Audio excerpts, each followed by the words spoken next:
My name is Connie Patrick, and I am the founder, along with my husband Mike, of our nonprofit organization called Stillwater Stables. During my life, I've always had a passion for kids, and after I got married, I ended up getting an AA degree in early childhood education. My husband traveled a lot for his job, and so since I always wanted a horse, he thought it'd be great if I started taking riding lessons. I was able to own a horse, took some great clinicians, jumping and doing dressage and doing some showing. Towards the end of my time in daycare, I kept getting sick, and so my husband thought, why don't you just take a break and maybe pursue combining your love for horses and your love for children. So in 2000, we began a horse business in Oregon called Stillwater Stables, where I started working with children and horses. We moved to Ohio in 2005 and kind of went back and forth on whether to start this as a business again or possibly go nonprofit.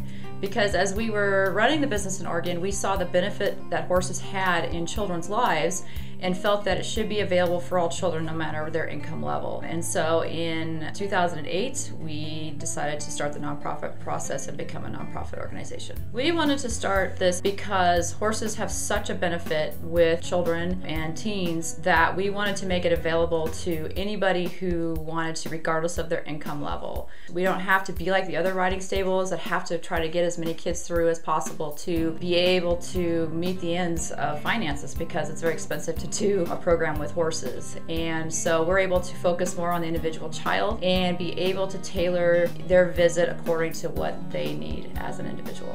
We offer riding lessons for kids and teens. We run a sliding scale that if families can't afford it, then they're able to fill out a scholarship application to be able to figure out what they can afford and what we could scholarship in. A session here is generally an hour to 2 hours long. If we have a child that may be younger or has high ADD and bounces around a lot, then we'll run the session a little bit shorter. And if the child is able to focus longer, then they can stay longer. We generally have a tack room session that may be with me or with one of our team leaders that we use from our curriculum book to do some reading about. Could be the rules of how to be safe around a horse, to how to get on and off of a saddle. And then from here they will go out and do the hands-on part on our Bob, who is our saddle stand that we allow kids to practice getting on and off and practice balancing exercises to work on their coordination and realizing that being able to communicate to a horse is more than just pulling on the reins. And they get an opportunity to groom the horse and practice leading and then able to ride.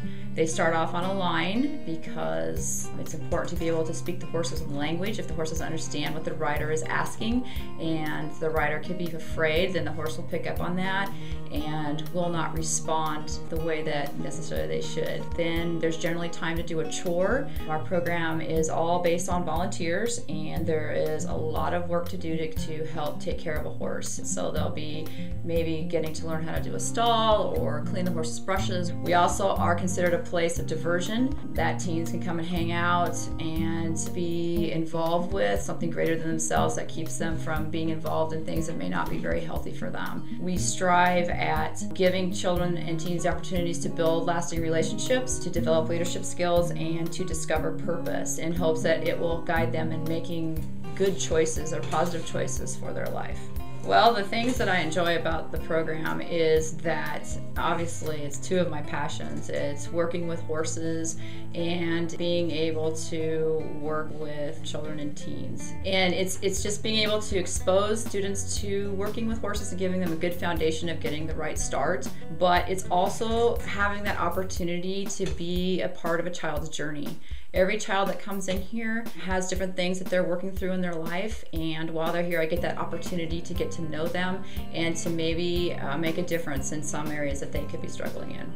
I love seeing kids reaching their goals, be it being able to walk off the line for the first time riding solo on their horse, to being able to post the trot, or maybe just even having the courage to get on the horse, that because the horse can be so big and seem so overwhelmingly scary that they can face their fears and hop on. There was a child who was mild MRDD and had mild autism. We worked on Bob for a month trying to get her to be able to have the coordination to put her foot in the stirrup, swing her leg over, and be able to land in the saddle.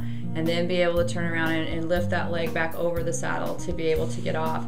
And at the end of that month, she was able to get on Zoe, our horse, for the first time, and it was just huge. The smile that she was able to overcome the obstacles of her learning disabilities and such, she was able to overcome that and do that. Another moment was another child who came who had been sexually exploited, and she was in foster care and was in transition and not knowing where she was going to go, and she was able to come out here and build some new friends and learn trust and be able to bond with a horse and have a little bit of respite away from the troubles that an 8-year-old kid should never have to deal with. Another student that we've had in the past came in here and had been betrayed in the worst possible way. She was a teen that had given up on life, basically. She didn't smile, she looked at the ground, she just felt that life really wasn't worth it anymore. And then over the months of time here, as she transitioned from a horse that she bonded with that went deeper in her soul than anybody in counseling or anywhere had ever been able to go, that transformed her life to realize that life is worth living. And she has a smile that would melt the deepest snow ever. And outside of my kids' examples of why I do this, we just had to do a fundraiser to raise money for our new horse. We'd been through a horrible amount of trauma with losing some horses due to medical things. In fact, we lost 4 in 1 year, and the nonprofit didn't have the money to be able to purchase a new horse. A lot of the horses that people have been offering, they just weren't going to work because it takes a certain horse with certain experience to be able to work with children.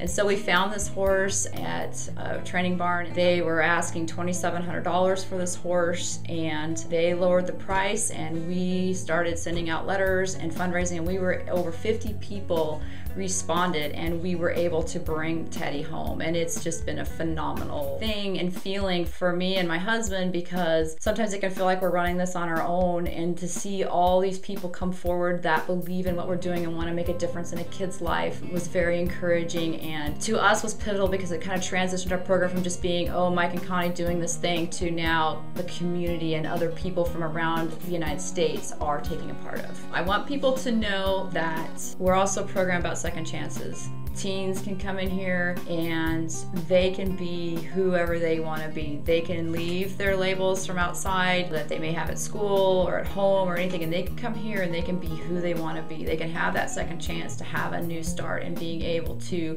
become what they may never have thought possible to become. In order for us to be able to do this, it has to become more outside of us. It has to be a community awareness. We need others to be able to get on board and be excited about being able to transform lives through the unique opportunity of children working with horses. We are getting ready to launch a campaign that we're calling Sponsor a Horse and Rescue a Child. Rescuing a child can be as simple as a teen that's bored, or a child that's bored and really has nothing to keep them interested or keep them excited or to cause them to dream or to give them something to hope. Horses cost around, for us, it's approximately $400 a month just to maintain the horse's expenses.